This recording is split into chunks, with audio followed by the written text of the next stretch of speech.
Les 5 conseils pour boire son thé. Le premier, c'est d'utiliser une bonne eau.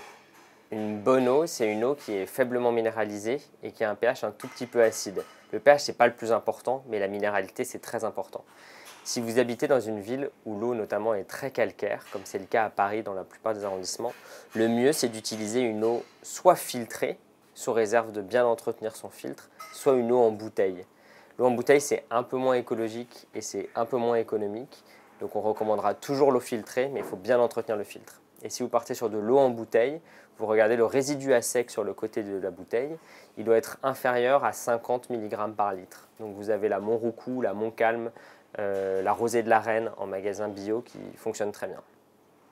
Le deuxième conseil, c'est d'utiliser le bon dosage, la bonne proportion entre l'eau et le thé. On recommande 4 grammes pour 20 centilitres d'eau. 20 centilitres, c'est à peu près une tasse. C'est un tout petit peu plus que ce qui se fait généralement, puisque pour vous donner une idée, un sachet de thé contient entre 2 et 2,5 grammes de thé. Donc là, on a tendance à un tout petit peu surdoser le thé, quitte à faire une infusion moins chaude et moins longue pour vraiment obtenir un parfum, un profil aromatique riche et intense. Le troisième conseil à bien respecter, c'est la température de l'eau. Chaque thé a sa température. S'il fallait généraliser, on dirait que les thés verts s'infusent autour de 70 à 75 degrés, que les thés noirs s'infusent entre 80 et 85 degrés, que les infusions et les thés bleus, ou qu'on appelle aussi les thés oolong, s'infusent à 85 degrés, voire plus. Et les thés blancs, ça dépend du thé qui est utilisé. Mais généralement, vous avez sur le côté des boîtes de thé une température d'infusion qui est recommandée. C'est intéressant de commencer par cette température-là pour bien infuser son thé. Donc on recommande d'avoir une bouilloire à thermostat ou si vous n'en avez pas, d'avoir un thermomètre de cuisson pour pouvoir contrôler la température de l'eau. Le quatrième conseil, c'est la durée d'infusion.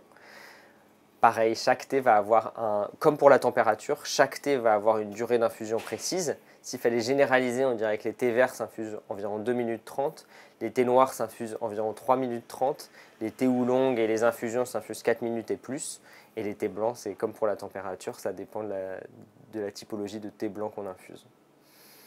Le cinquième conseil, c'est d'expérimenter.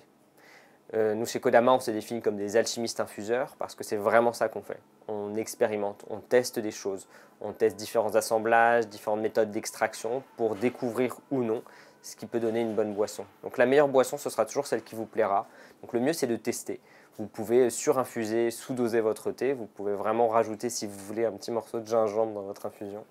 Vous pouvez essayer, expérimenter pour trouver et créer à votre tour la boisson qui vous ressemble. Et une erreur à éviter, qu'on a tendance à beaucoup faire, c'est de ne jamais faire bouillir l'eau. Quand on fait bouillir l'eau, au-delà du fait que la température va être évidemment trop élevée pour l'infusion, on va la désoxygéner. Et en faisant ça, vous allez passer à côté de toutes les notes les plus volatiles du thé.